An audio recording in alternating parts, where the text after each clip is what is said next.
Paris, the city of lights, the city of love. Every year, millions of tourists flock here, drawn by its reputation for romance. They stroll along the Seine, climb the Eiffel Tower at sunset, and share kisses on charming street corners.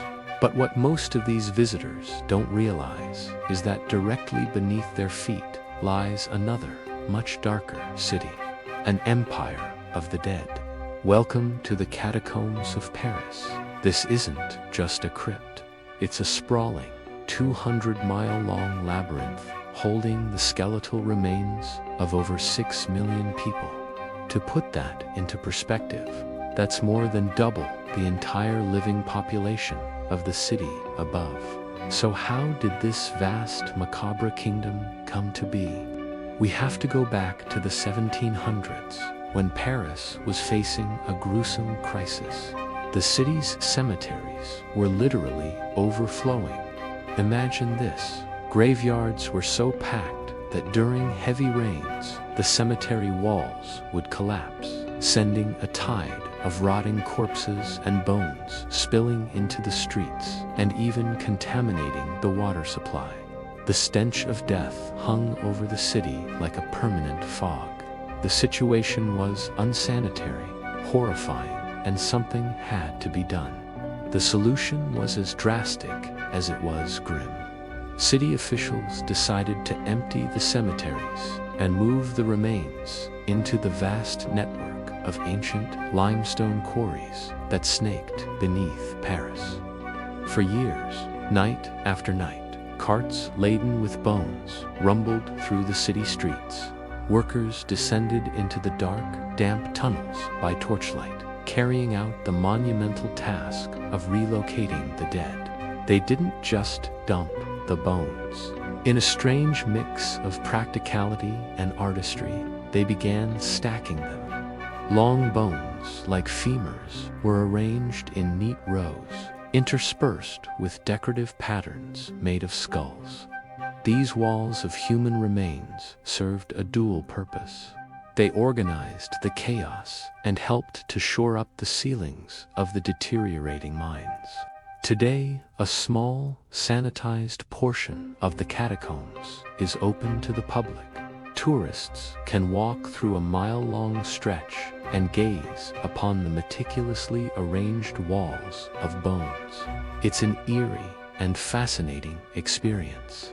But this tourist section is just a tiny fraction of the whole network. Beyond the official tour, guarded by rusted gates and do not enter signs, lies what's known as the Forbidden Zone. This is a vast, unmapped maze stretching for hundreds of miles. It's pitch black, easy to get lost in, and officially off limits. Of course, that doesn't stop adventurers, urban explorers, and thrill seekers, known as cataphiles, from finding secret entrances and venturing into the forbidden darkness. And this brings us to one of the most chilling mysteries to ever emerge from the depths of the catacombs. Back in the 1990s, a group of explorers were navigating a remote part of the forbidden tunnels when they stumbled upon something lying in the mud: a camcorder. The camera itself wasn't the scary part. The truly terrifying discovery was the footage it contained. The tape showed a man exploring the tunnels, seemingly alone. The video is shaky, filmed from his point of view. He moves deeper and deeper into the narrow passages. Suddenly, his pace quickens. He starts breathing heavily, then panting. You can feel the panic building.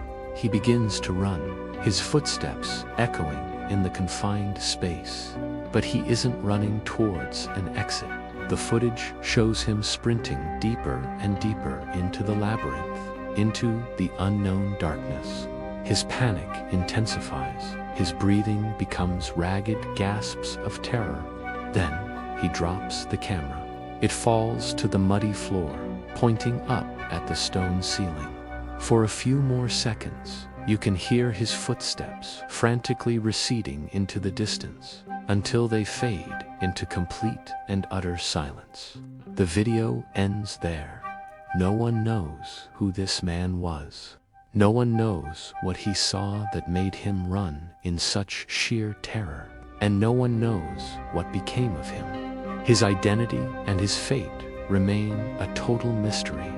He simply ran off into the darkness and was never heard from again. It's a stark reminder of the dangers lurking in the unmapped sections of the catacombs. Down there, if you get lost, if your light source fails, you don't just face the darkness. You face the very real possibility of becoming another permanent resident, another silent addition to the 6 million souls already resting in the empire of the dead. Thank you for watching. If you found this story as haunting as I did, be sure to like this video and subscribe to the channel for more explorations into the world's most mysterious places. Stay curious and stay safe.